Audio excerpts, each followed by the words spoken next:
that I was a very, very first influencer on TikTok. They have been around for a few years, I think at least 4 years before ever meeting me. And I'm so excited to introduce them to you guys because this is one of my top skincare brands that I absolutely love. I have all of their products, all of their line. And I'm going to share with you today the exclusive deal that you'll have through this sponsor, and as well as the benefit of the products that you'll be using and what it's done for my skin over the last few years.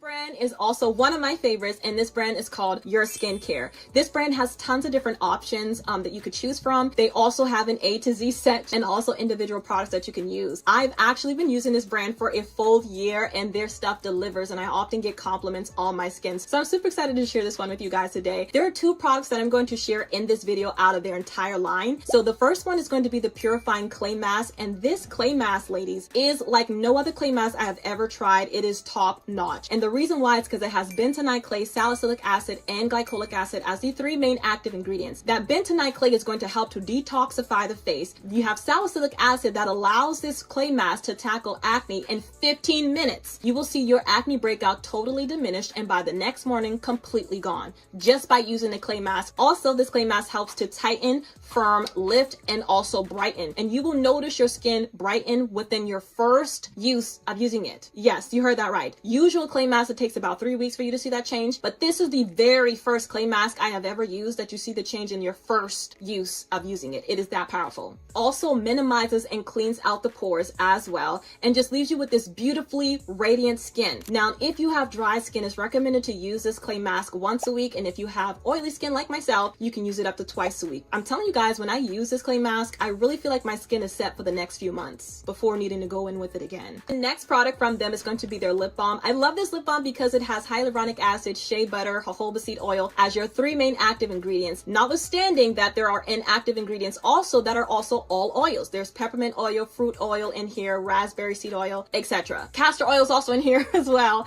So you have great ingredients in this lip balm, and this lip balm is made to tackle fine lines and wrinkles on the lips and also seal in moisture and plump the lips. I love it. And it's not a lip plumper, but it does make the lips look very nicely plumped and extremely hydrated. It is like a fan favorite from this brand. I have to say that all the products from Your Skincare are all formulated for sensitive skin. They're all clean, it's recyclable, it's all made here in the USA, and you can also use any of their products when you are pregnant. I love this brand so much that I had to partner with them.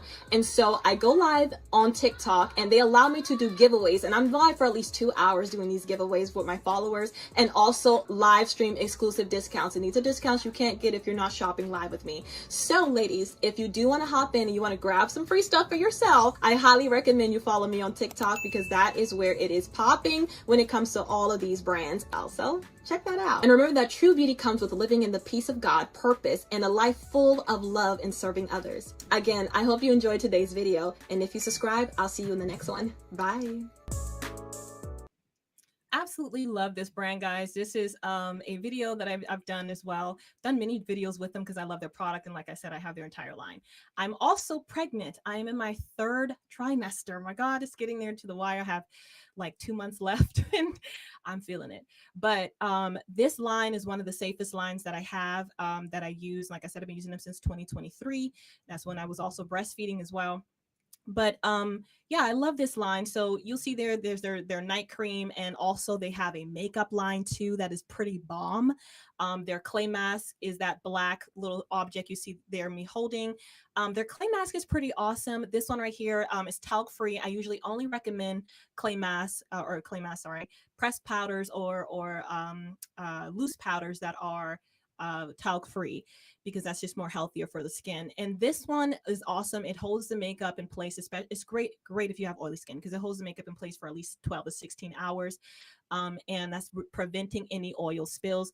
I have even kept my makeup on. I remember I did my makeup at like 6 a.m. one day, and then I kept it on until that evening. It was 8 p.m., 8:30 p.m. I had a meeting, and I took a shower with my makeup still on, and everything was still looking good. I didn't even have to touch up.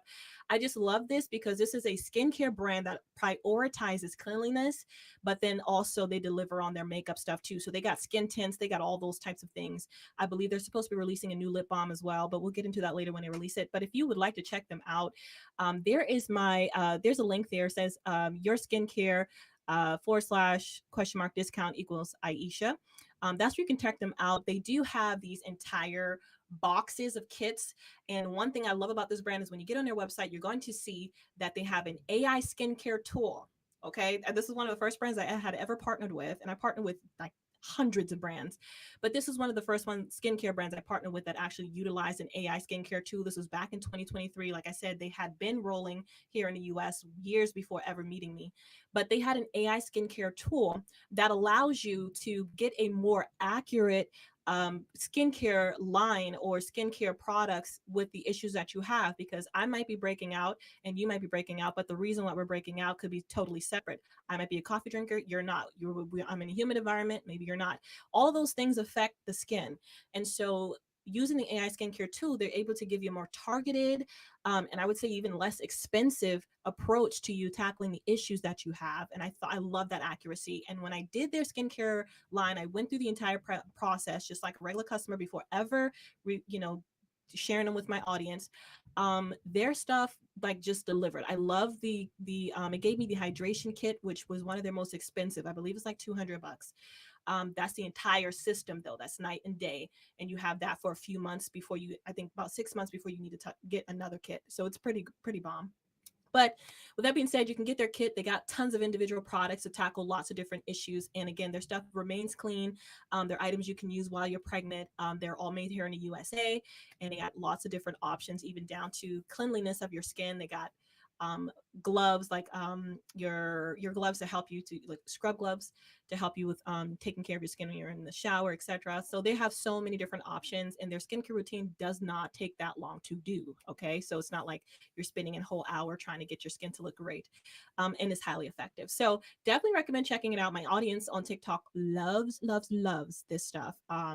And again, I can offer those discounts for them because I love this brand so much. So definitely recommend guys checking them out. You can get a discount there. This is a lifetime discount for you guys. So anytime you go to refill or anything like that, you can use this the code there. And then they also give you free shipping. They'll give you free refills as well when you log in with that code. And then also there's another little freebie I forgot to mention. Free refills, you get free shipping, and you get that discount as well. They are also running a promotion right now that I believe you might be able to stack it. Okay. So there's a promotion that they have, a back to school 40% off.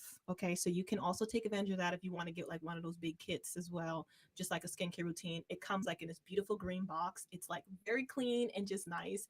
It's just their brand and their whole theme and color things just perfect. Okay, for cleanliness and Korean skincare, etc. But made here in the USA, it's awesome.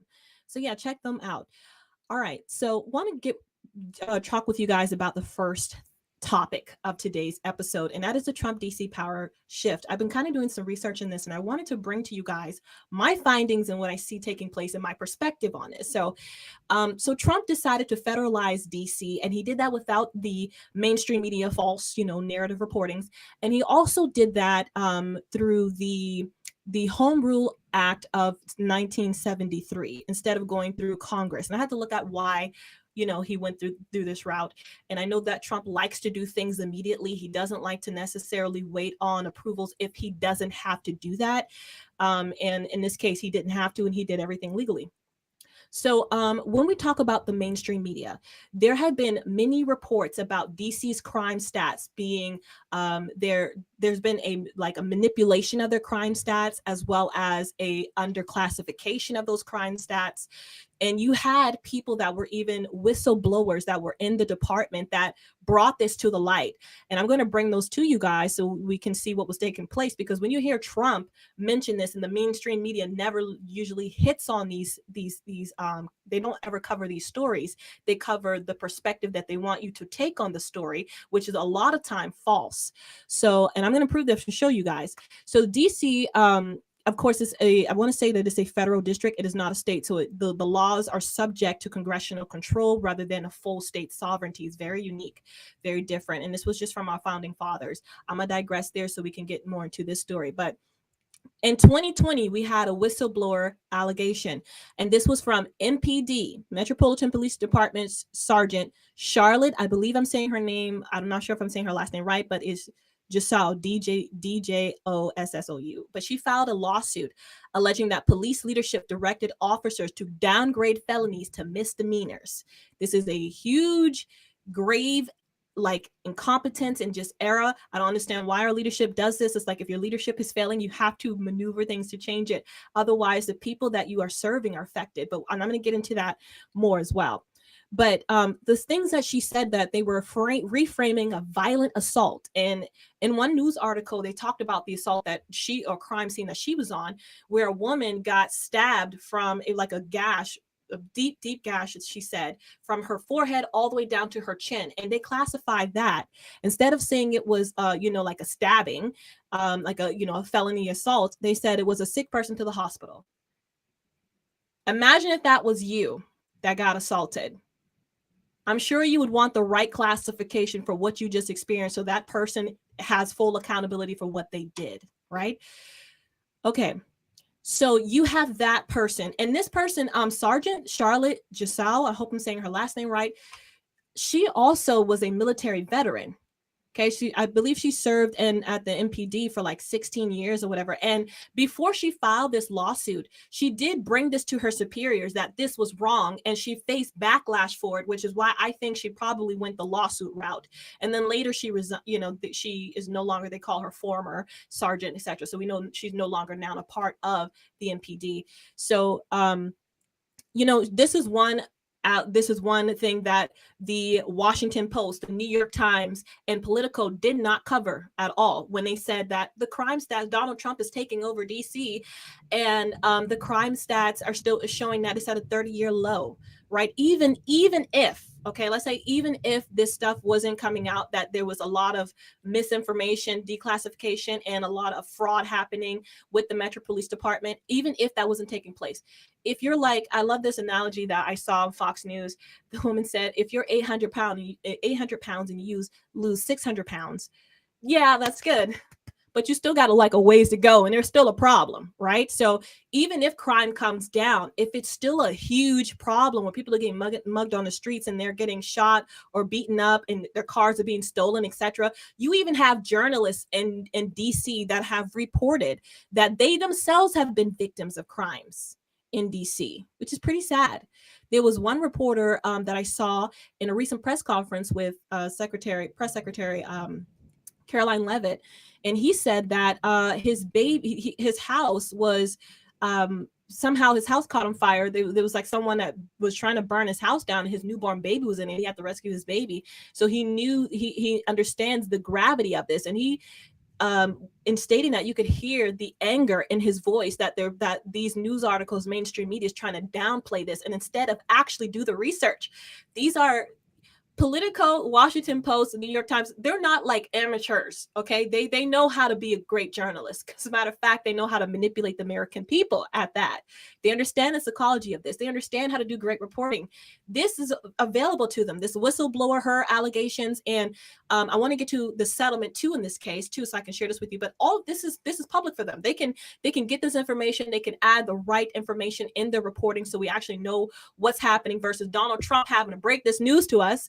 And because we don't see it reported anywhere else, we think that this man is insane. You have to do the digging to actually find out why Trump is saying these things, and why he's saying, let's federalize DC, right?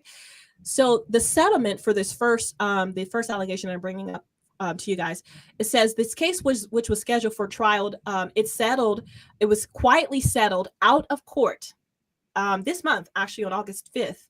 And coinciding with the Trump administration's threat to federalize the MPD. So they settled that quietly, right? So that wouldn't become public knowledge.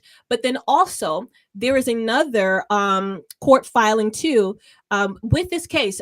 Let me back up to this case with Charlotte, Sergeant Charlotte. I'm just going to call her by first names because the last name is kind of difficult, and I'm not sure if I'm saying it right. I might be butchering it. But she did reveal evidence of court findings of internal emails, directives instructing officers to reclassify threats, such as like taking property without right, or it's called TPWOR, a category not included in official crime reports, as well as documented sweet spots for downgrading violent crimes to keep them out of public and FBI crime metrics. So that this stuff, the actual crime ratings, when before the public, it actually looks downscaled. It looks like crime rate is coming down. The danger that this is that the people that you're supposed to be protecting don't really understand the danger that they're actually in, because you want to falsify data and information and not report the truth. Again, and I've said this before in my videos, if your policy is not working, you got to change it, because if your job is to protect the American people, I would say you signed up to do that, and to do that faithfully and with excellence. And the way that you do that is not by covering stuff up and reporting things incorrectly, is by protecting your constituents. What is the actual problem we have in this in Washington D.C.? And it's not just Trump didn't just tackle the crime; he also went after the the dirtiness, the graffiti, the homelessness, and all that stuff. And he has a plan for all that as well. And the funny thing is, the plan that he's putting in place for the homeless was something already on the books that they just were not actually enacting, which is why there was hardly any pushback there. So there's another in mid-May of this year. Commander Michael Pulliam of the MPD's 3rd District was also placed on administrative leave amid allegations that he personally altered crime data in his district. We're going to show a quick video on that really quick, but this is another incident that we didn't see reported in the Washington Post and the New York Times and in Politico. Okay, let's watch this video. On the video, the union reporting on this. All over the city. What we've heard through our members and through members of management that are willing to talk with the union is that this is a directive from the command staff, is that they want to make sure that these classifications of these reports are adjusted over time to make sure that the overall crime stats stay down. As of last Monday, when we spoke with Pemberton, D.C. crime data shows violent crime was down 28%. Today, the department's website says violent crime is down 25% when compared to the same time last year, and overall crime is down 8%. That's preposterous. There's absolutely no way crime could be down 28%. Last year, they suggested that it went down. Okay, so there you have it. We have the Fraternal Order of Police, represented by Chairman Greg Pemberton, stated that this behavior wasn't isolated. Like I mentioned, you have the MPD commander staff were directing officers, and they had actual evidence of this. We're directing officers to downgrade serious crimes, and I'm going to give you guys some examples. Shooting or stabbing reports were recorded as theft, injured person, or vague, felony assault. Categories not even recognized by the FBI. Okay, so those are reportings that, again, were not in the mainstream media.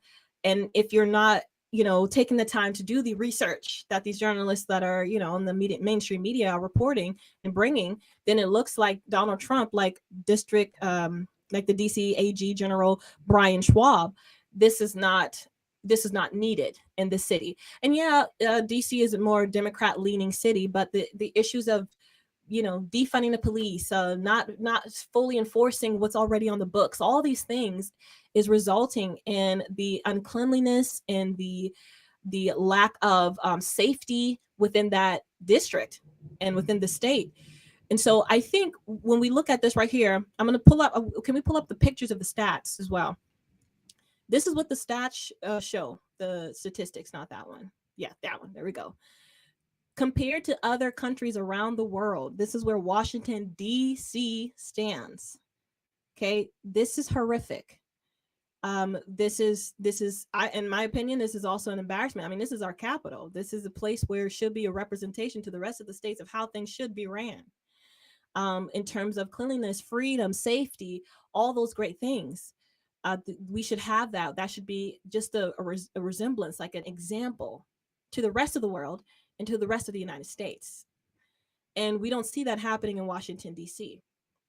Now, there has been some mixed messages when it comes to D.C. Mayor Muriel Bowser, saying that she's just going to work with Donald Trump, but then you see her in her town hall meeting saying something slightly different.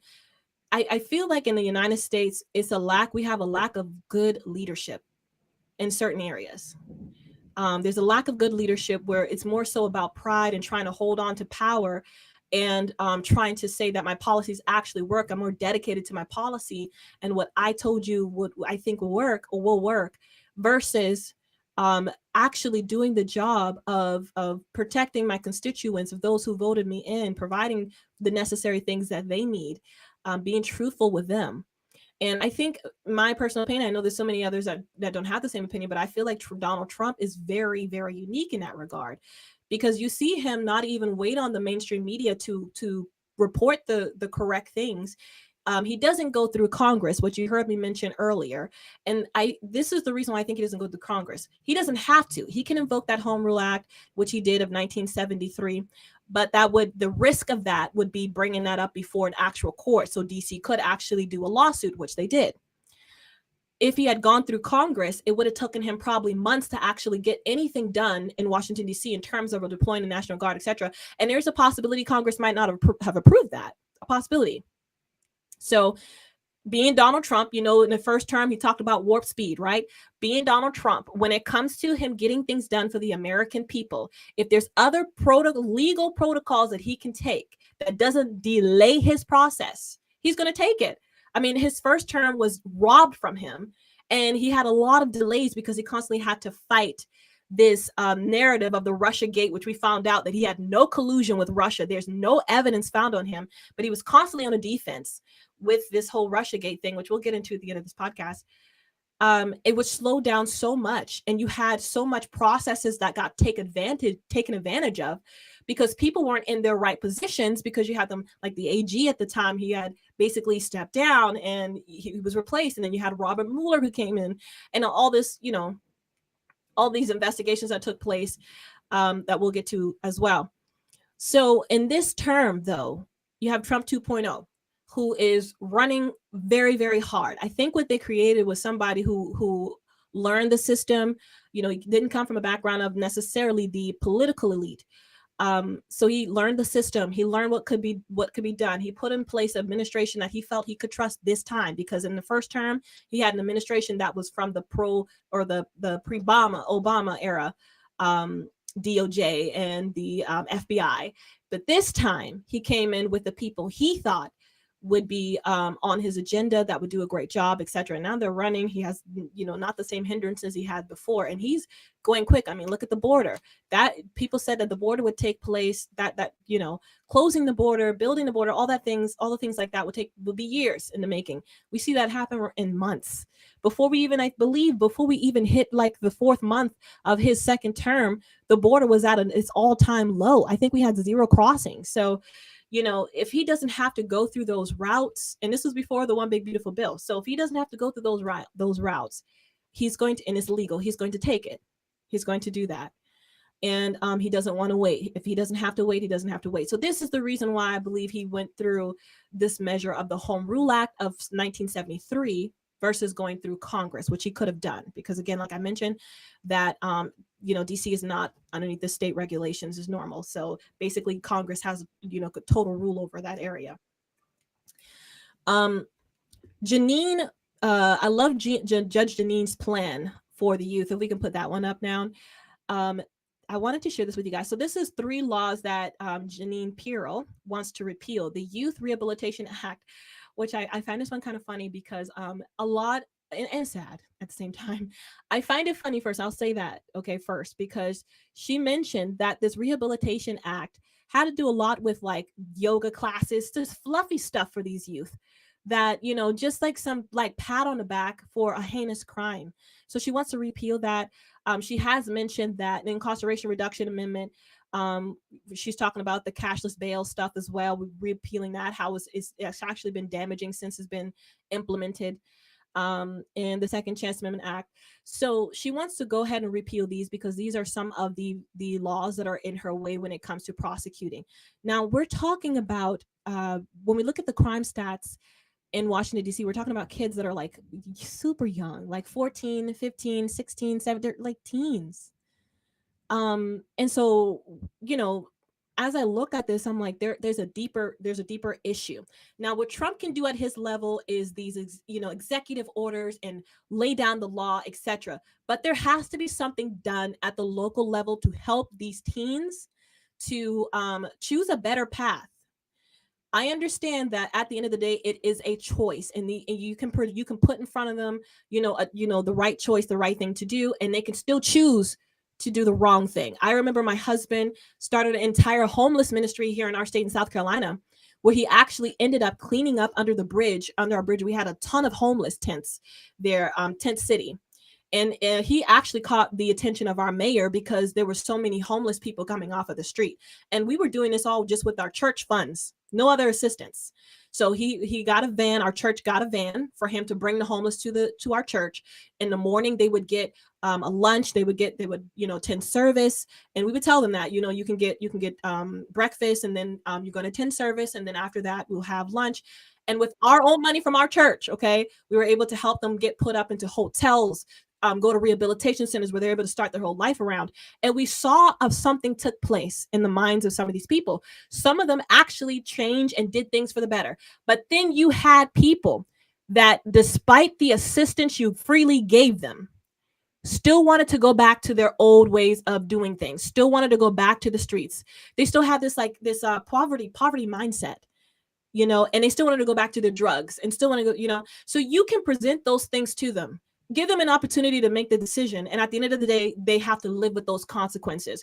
And so I see that same thing with the youth. My heart is saddened for them because they're so young, and they're the ones who commit these horrible crimes, like beating somebody up to the point of a bloody pulse, and they're just unconscious or could have a concussion, hijackings, stabbings, shootings. There has to be something deeply wrong in that culture for them to result to that at that age. And because that stuff doesn't just take place at just the one moment. It's built in over time for you to get to this place where you feel like you could take somebody's life, right? And I believe some of them probably struggling with some mental issues or whatever as well. So I do believe that there is some rehabilitation that needs to be done with these youth. And at the end of the day, they got to make their own decision, and they have to live with the consequences. And I will say this again, even though we have these measures in place, or I believe that these measures need to be in place, like a God-fearing church and rehabilitation, something to help them to have something presented before them to say, you don't have to take this route. I know that to some people that are not familiar with this type of mindset, it seems like a no-brainer not to take that route. But if you grow up in a community where all you see is crime and all you know is crime, you think in your head, that's all I'm going to be when I get older, because nothing else is presented to you. Trust me, I grew up in the hood. I'm very much aware of this mindset. Until someone comes along and says, there's a different way, and I'm going to show you it. And at the end of the day, you have to choose what you want to be in life or what you want to get out of life. There's a choice. Again, not everyone will make that the right decision. Some people will make the decision that just benefits themselves or just, commit the crime, etc. And I do believe there has to be accountability for that. It's just plain and simple. There has to be accountability because these are heinous crimes, and you want people to be protected in every single state. And every single state is what I desire, that we all are protected. So I think having Janine Pirro, she said her main goal is prosecution. Like, she's not letting people slip through the cracks. And I understand that as a judge with her experience. I get it. But I do think that there's a broader thing happening in the local level, that there needs to be a cultural shift that takes place in DC. So I'm going to be praying for that as well for DC.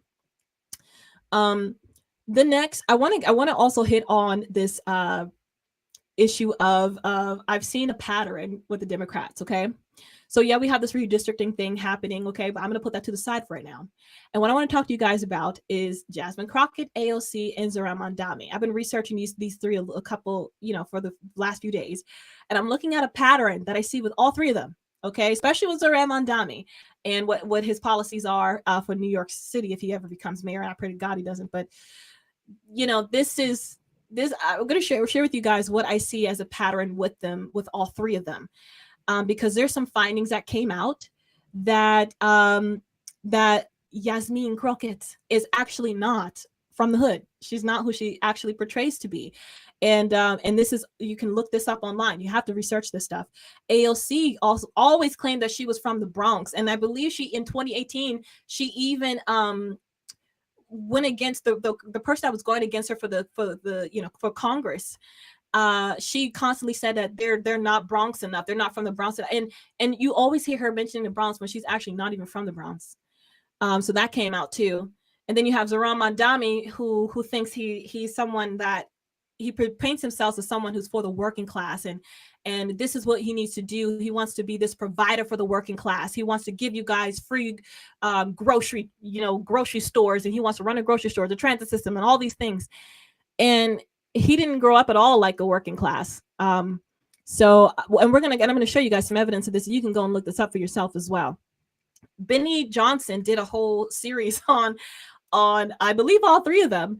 And I thought the one that he did with Jasmine Crockett was extremely hilarious. That was the latest one that I saw. He called her Yasmin, and I just doing the croquette, at the end, because she went to Mary Institute and St. Louis Country Day School, which is a prestigious private high school requiring tuition. He mentioned that tuition was about like $35,000 a year, something like that, upwards of that amount. And it's one of the best preparatory schools in the world. It has a tennis course. It has an aquatic center, a site, a dock, a pond. My high school didn't have those. I'm not hating, but just be who you are, be who you are. She also attended, I believe I'm saying this right, Rosati Kane High School. It's an all-girls Catholic high school in St. Louis as well, which is also a private independent college preparatory school with an annual tuition of $14,900. Okay. Listed.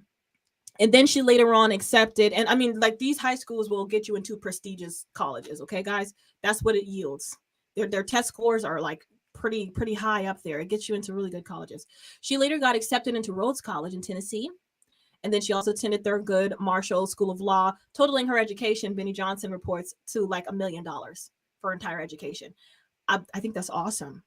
And the funny thing is that, with all of this stuff coming out about her and how she used to talk before she got to Congress, and now what she's portraying to be, to kind of, basically say that she's down with her constituents.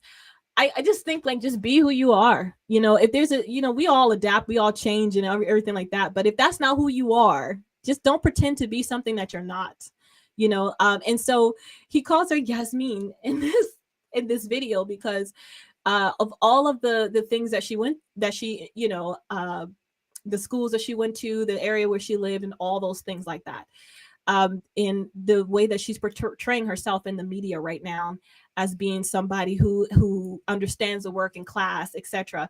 And I even saw a recent reel where somebody was recording, I think it was a recent rally she had, and they called her out for being a fraud, because it's like you're pretending that you're this and you're that, and you talk like this and that, when actually you went to private schools that were expensive, best ones in the country.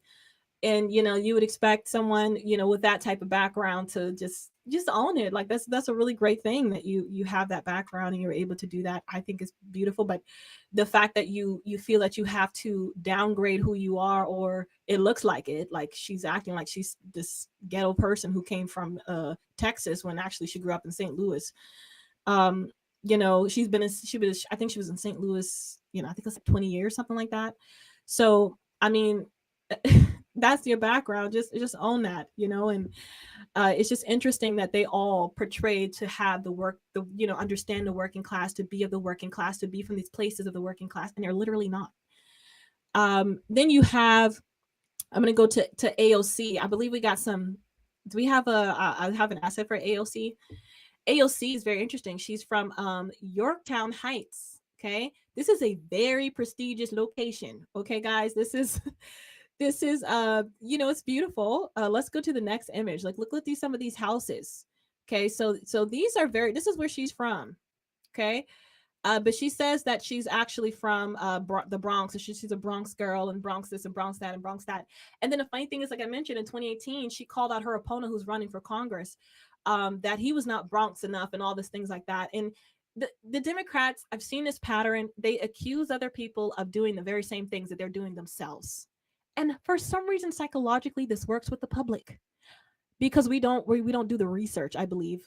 And I wouldn't even call the Washington Post, for example, I'm ranting a little bit, but the Washington Post or the New York Times, I wouldn't even call them sloppy journalists, because they're pretty good at deceiving. So you have AOC, who grew up in this great location, also went to great schools. I mean, again, spent majority of her life here. And then she claims that she's a girl from the Bronx. But even if you look at, I think, her Bronx report where she grew up, that home was like $500,000. I mean, so, and it wasn't even in the Bronx, it was like outskirts. So if you look it up, so this is interesting. that they think they got the whole policy. You know, when you look at the difference between the two I'm mentioning right now and the third one we're going to get into, there's a very distinct thing between them and Donald Trump. He goes in exactly who he is. Billionaire, doesn't sugarcoat that, brings those experiences to the table, right? And I believe that's why he's very successful at like the economy change, like when we talk about tariffs and all that. And you have the mainstream media admitting it, you know, because they're like, oh, he's going to start these tariff wars and all this stuff like that. Thank you so much. So I just got an update that $1 million on her education, while 90% of her district is on welfare. Yeah, that's Jasmine, that's Jasmine for you. And AOC Zohran Mamdani is very similar. I got some, we're gonna pull up some images of him as well. First of all, Zohran Mamdani, this is his mom, beautiful woman. She also she was a filmmaker, a very wealthy one, filmmaker. And she grew up, I mean, they have a, you know, flat in Uganda and all that. That's where they're from. But moving here to the States, like the place where she was living, that's super expensive. Let's pull that up. Let's pull up the next one. Okay, socialist Mamdani faces backlash over his mother Mira Near's $2 million house. Okay, New York City socialist mayoral candidate may face public scrutiny over his family's wealth. This dude grew up, and he's talking about socialism, but he actually grew up with everything. I don't know if they resent this, they resent growing up like this or whatever, but actually grew up pretty well. Okay. And he wants to, and with this, you know, millionaire, he's in the millionaire status when it comes to their homes and their assets and stuff. And yet he wants to tax the millionaires and billionaires in his state if he becomes mayor out of the water. So they end up moving and leaving the actual state. And it's I'm like, do you actually have, I don't know if this gives them the authority or experience to say that they're actually for the working class when you look at this. You know, when you look at certain areas of any of their districts, which looks horrible. And let's pull up some more of West Chelsea, New York. Okay, because this is where, you know, where he grew up. So West Chelsea, you see, this is like a condo for $949,000. Let's go to another one. You know, this it's 35 mil, like this, insane. And you're talking about maybe that's the reason why he wants to be the what do you call that, the father of the working class in New York, because he's saying he wants to do government ran stores and all these things like that, right? This is $1 million condo as well. He wants to do all you know, this for the working class, notwithstanding that these types of things, communism, they don't last long. They can't endure, because there's no innovation. You start stifling your people in your state. And you see this with you see this, you know, with the Soviet Union. You see this all, you know, when we see the whole collapse of that.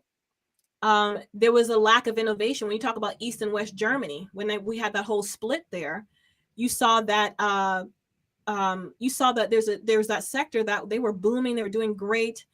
And then there's the lack of innovation. There is a lack of new things that are taking place that need to move that economy forward. And instead, you want to make sure everybody is even. And it's just not a biblical thing. It's not biblical.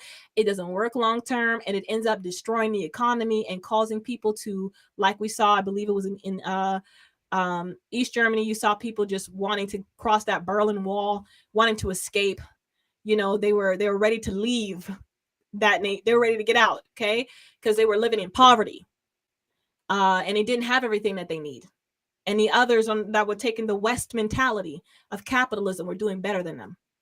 Okay, so you need these business owners. I mean, when you talk about the people that are funding his campaign, you talk about, you know, like we mentioned, his home where he grew up and all, his mom having this and that. Like, do you resent growing up that way, which is why you wanted to destroy this, or is it something more like the radical Islam mentality to destroy a nation? Like, there's all these things, and that they try to implement, you know, defunding the police, not wanting to work with ICE, not wanting to work with the president of the United States. I think is so crazy when you talk about things that actually better this economy.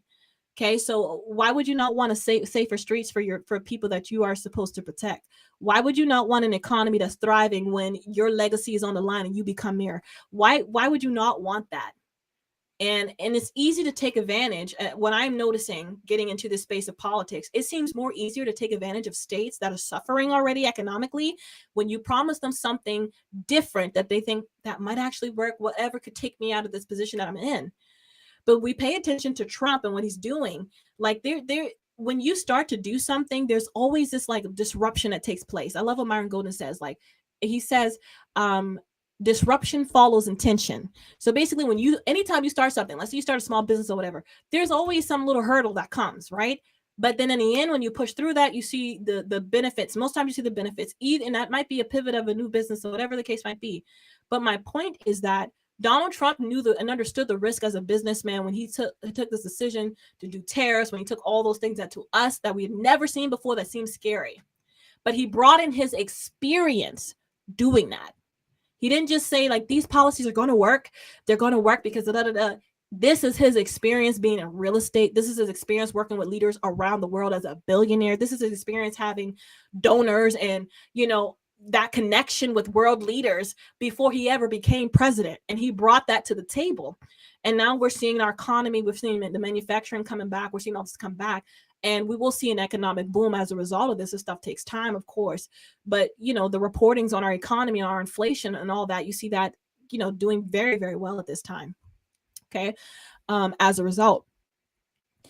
So I want to get to our next sponsor before we get to talking about the new Obama and Hillary revelations that have been recently discovered.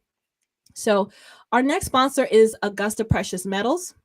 This is another company I think is, a company of integrity that I would not want to necessarily endorse or put my name on if I did not think that they were an amazing company. I love that they root basically their stuff in Christian values. I remember talking with one of the representatives there, and they had a meeting, and one of their goal was to have a better, stronger, a good name, a good reputation versus money. And that comes from Proverbs, right? A good name is better than silver and gold. That was their model. I love that. Even as, they even hold their affiliates. And as a person in the beauty industry, like I've worked with companies as affiliate, as, as an ambassador, etc. So I understand that world. But I love that they hold their affiliates to a high standard. I love it, of integrity. But Augusta Precious Metals, they are a U.S.-based company. They founded in 2012, and they specialize in gold and silver IRAs. They help retirement savers diversify by rolling over their IRAs and 401ks into precious metals. The company stands out for one big reason. That's their ethics, like I mentioned, and their customer service, which is highly rare these days post-COVID. But they've been named Money Magazine's best overall gold IRA company 3 years in a row, 2022 to 2024. And Investopedia calls them the most transparent pricing company. And that's saying a lot in an industry where we have a lot of gimmicks and silver scam that still exist. Augusta is an A+ rated. It's A+ rated with the BBB, AAA with the Business Consumer Alliance, and they've got over 1,000 5-star reviews for customers who were really satisfied. They also offer something extremely rare, which is the highest buyback guarantee. So if you ever want to sell your gold back to them, you could do that with a peace of mind. They also have zero setup, custodian, or storage fees for up to 10 years. And there is a 7-day money back guarantee when you open your account. So that will allow you to have time to decide what's right for you without having any pressure on you. I love that because they're really big on educating their representatives, that you will speak to if you go through the process of signing up with them. They're big on educating you. They don't get any incentive if you sign up. So there's no pressure for them to get you to sign up. So they're huge on educating you because their goal is to make sure that you avoid the common traps and the misinformation that some companies use to get you to sign up. So they try to avoid that because they want you to be a satisfied long-term customer who can continue to leave those great reviews as you turn your Roth IRA or your 401ks into silver or gold, whichever you choose there. So, and you get to choose your own gold and your own silver products. They don't push anything on you, and they keep you in charge. So if you're looking for a long-term honest support for your retirement investments, check out Augusta Precious Metals because they really deliver. You can just get a little pamphlet and you can check them out. If you click on the link, or you can just go to AugustaPreciousMetals.com, you'll be able to learn more information about them. You can even set up consultations, etc. Like I said, to just learn more about who they are before you sign up and get whatever you need, all the information you need before making the decision. So I love their company for that transparency. Okay, so last one I want to hit on, guys, is all of the stuff circulating with James Comey. James Comey is on fire again. I don't know if we have the video up for him already or anything, but there have been some new findings on James Comey that he actually was in collusion with putting out classified information to the mainstream media for them to report, to basically smear Donald Trump. And what it seems like, what some people are reporting, is that when he first announced that there were some new findings with the Russia collusion story with Hillary Clinton, he was under some scrutiny with the Democrat Party, and to save face, he decides to go this route of actually releasing classified documents that he shouldn't have released, and he broke protocol many, many times. There's actually a video circulating out there of him having an interview where they asked him, how were you able to, quickly get into the White House to start the investigation in Trump 2016 or 2017 and, run an investigation? He said, basically, and he says this, like, because Trump didn't have the normal systems in play. He mentions like Obama, like past presidents before, because again, Trump was dealing with Obama FBI and Obama DOJ. So they were all literally in this whole thing colluding together to push this story that wasn't verified at all, to make it look like it was true. And the mainstream media ate it up. And again, these are great journalists. They know what they're doing. They know that they're putting out a story that they have not vetted.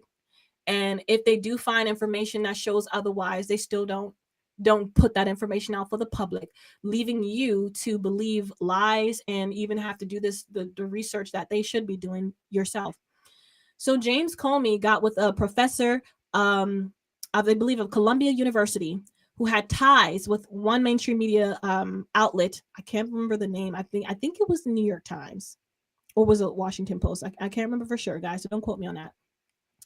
But and to basically release these classified documents is what his goal was to do, to basically smear President Trump, put him underneath this investigation. And when he was asked, how were you able to get into the White House so quickly without the normal process, he said, because Trump didn't have those normal processes, because you had this AG that stood down once all of the stuff started coming out. He was, he didn't want to be necessarily directly involved, because he did have a normal meeting like all politicians do with Russia, and they were trying to use that against him. And when he stepped down, there was another person appointed. And, this wasn't the normal process. If he didn't step down, there would have been protection for Trump, etc. But he did. And so this left loopholes for him to actually go to the White House without the normal protocols that you're supposed to do. You're supposed to announce that you're going to come. There's supposed to be some setting up of different things and some systems in play. But he bypassed all of that and just came into the White House and did his investigation, because there weren't the normal processes and systems in play for Donald Trump during his first term. And then you see him again break protocol, because instead of him going to the FBI press office with the classified documents that he wanted to release, he goes through this professor that he knows that has connections to the mainstream media in order to release these files. And so he consistently breaks protocol over and over and over and over again. And this ends up smearing Trump's, whole first term, and ends up, homes being raided and investigated. Like Lieutenant General Michael Flynn and many others, that was unnecessary. And Trump, being smeared in the media and with the American people that he had his relationship with Putin that he did not have. And Trump was on the defense trying to defend himself, because no one, the DOJ, etc., they were all in this together. There were some whistleblowers, don't get me wrong. In the CIA, there were some whistleblowers, but they were silenced during that time. And Trump had to basically defend himself. And all for it to come out that there was nothing that they could find that aided the report that he colluded with Russia. Nothing. Now, there was a report that Russia did have access to some things, you know, and I believe it was through Hillary Clinton's emails. How else did they get this information? That he did have some, Russia did have information on Hillary Clinton, and they were going to use that in case she did win that election period and try to smear her, right? But how did they get the information on her, right? So if it weren't for her emails. But anyways, James Comey is taking real heat right now, and we had Tulsi Gabbard who declassified a lot of different things on this whole issue about Obama and the meetings that he had with CIA directors, etc. And going forward with this unverified documents and Steele dossier that had no credit, they had to verify this stuff. They pushed it in anyways in the media as if it were true, and that's what we have this whole thing where Trump is just smeared for years. Okay.